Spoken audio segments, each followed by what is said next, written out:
In this video, I will explain how to know which battery cycles your cell phone has used. You need to take care of your mobile battery so that it is longer its use time.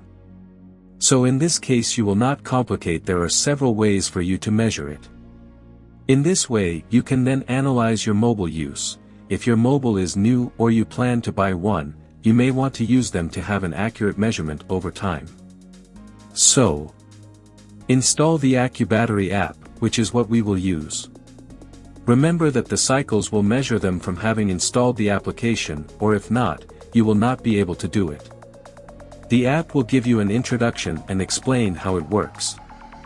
Here, at the end of the day they will tell you the battery capacity of your mobile model, and you can stabilize a different number if you want, or press the finish button.